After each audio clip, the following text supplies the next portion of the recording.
A pleasant morning to everyone. By the way, I am Ella F. Kinko, and the assigned article that I will discuss is all about the Article 1191 and 1193. So here is our objectives.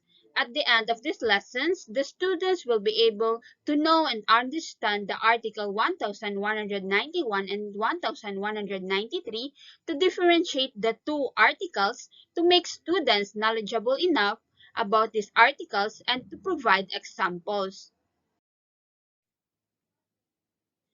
So let's proceed to the Article 1191. So the power to rescind obligations is implied in reciprocal ones, in case one of the obligors should not comply with what is incumbent upon him. Ito ay nagpapaliwanag na may kapangyarihang bawiin o ipawalang bisa ang isang kasunduan na ipinapahayag sa palitan ng obligasyon, kung ang isa sa may pananagutan ay hindi tumupad sa mga nararapat niyang gawin. It also the injured party may choose between the fulfillment and the rescission of the obligation with the payment of damages in either case. He may also seek rescission even after he has chosen fulfillment, if the latter should become impossible. Also, the court shall decree the rescission claim unless there be just cause authorizing the fixings of a period. So, these provisions talks about the right to rescind. It means that you have the right to cancel the contract or yung karapatan upang kansilahin ang kontrata in case of non-fulfillment in the part of one party.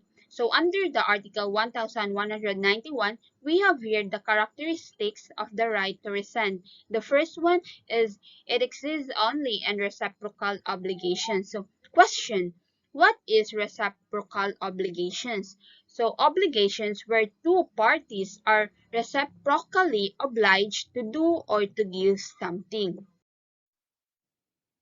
Yung example nito is yung contract of sale. So both parties are reciprocally obliged. It is not enough that both parties are indebted to each other. The cost must be identical, and the obligation should arise simultaneously. Also, the buyer can rescind if the seller does not deliver. The seller also can rescind if the buyer does not pay. For example, we have here the situation. Si Alex ay nanghiram kang Tony ng 1 million and at the same time, si Alex ay may paupahan na kung saan umupa rin si Tony. So dahil dito, may dapat ring bayaran si Tony kay Alex ng 1 million. So the question is this a reciprocal obligation? If your answer is no, then you're right. Although they are mutually bound, the cost does not arise from the same contract. So, di ba magkaiba yon? It's not what is meant by the reciprocal obligation. In addition, we have here the other characteristics under Article 1191. So, it can be demanded only if the party is ready, willing, and able to comply with his own obligation and the other is not. It means that if wala naman sa kanila yung ready and able to do their obligations, edi wala rin sa kanila yung pwedeng mag-resign.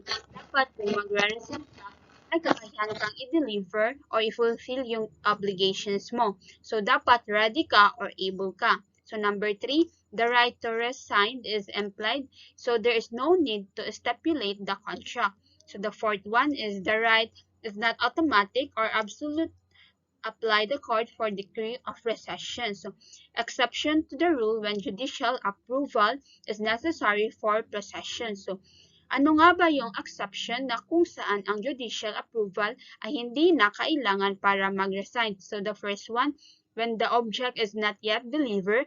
The second one, the contract states that either party can resign. So for the fifth one, the remedies of the injured or aggrieved party are alternative and not cumulative. So that is, siya pipili lamang sa isa sa mga remedies, hindi pwedeng dalawa. So kapag yung isa ay hindi nakapag-comply ng obligations niya, yung may kakayahang mag-comply ay mamili lamang either rescission plus damages or fulfillment of the obligations plus damages. So for the last characteristics, the court is given the discretionary power to fix a period instead of rescinding the obligation, especially if the breach is light or casual. So these statements means that pwede pa rin siyang humingi ng rescission kahit na he already choose fulfillment if yung fulfillment should become impossible. But take note, pag pinili ay ang rescission pagkatapos ng pagpili ng rescission ng obligation, parang pinarescind mo na. He cannot hear after them its compliance. Kahit pa partial fulfillment, wala na. Kasi ang pinili mo na rescind mo na ay yung contract. Now, let's proceed to the section 2, obligations with a period. Obviously, this Article 1193 talks about an obligation with a period. Under the Article 1193, obligations for whose fulfillment a day certain has been fixed shall be demandable only when that day comes. Obligations with a resolutory period take effect at once, but terminate upon arrival of the day certain. A day certain is understood to be that which must necessarily come, although it may not be known when. If the uncertainty consists in whether the day will come or not, the obligation is conditional, and it shall be regulated by the rules of the preceding section. So before discussing what is an obligation with the period, i-define muna natin what is period. So period is the length of time which determines the effectivity or extinguishment of an obligation, either suspends its demandability or determine its extinguishment. Again, pag period, future and certain event. On the other hand, pag condition, future and uncertain event.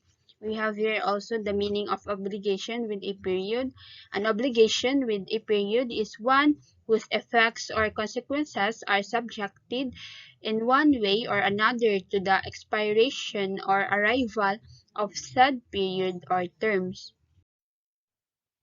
Now, this provisions also defines a day certain. Accordingly, a day certain means the day which necessarily comes, although it may not be known when, meaning day certain from the word itself is a day na siguradong mangyayari, na darating at mangyayari, although hindi natin alam kung kailan mangyayari.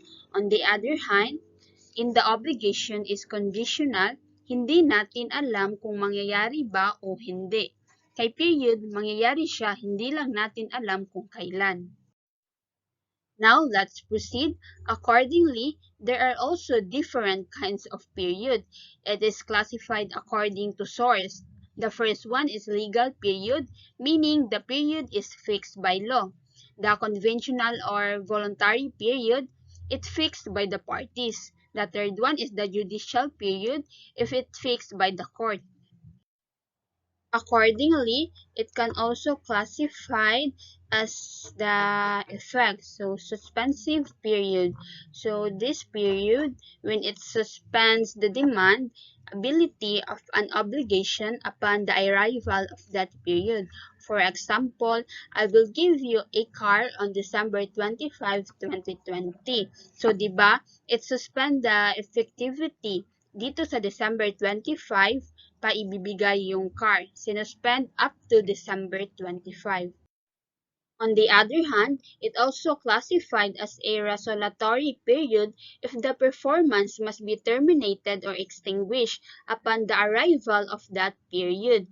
For example, bibigyan kita ng 1,000 pesos a month until December 31, 2020. Period can also be classified according to its definiteness. So, definite period. It is definite when it refers to a fixed known date or time. For example, I will give you a car on December 25, 2020. So, it is definite period because may nakalagay na date and kung kailan ba talaga. On the other hand, the indefinite period, if the date will necessarily happen, but the date of its happening is not known. So, meaning, pag definite, di ba, fixed date to December 25, 2020 or January 1, 2021. So, in the indefinite naman, although sure na mangyayari, Hindi nga lang natin alam kung kailan. So for example, I will give you a car when Alex dies. So for this example, sigurado namang mamamatay si Alex. Hindi nga lang natin alam kung kailan ba. For the last slides, we have here the requisites of a period. Para makonsider nating period siya, we must refer to the future. Second, it must be certain. And the third, it must be possible.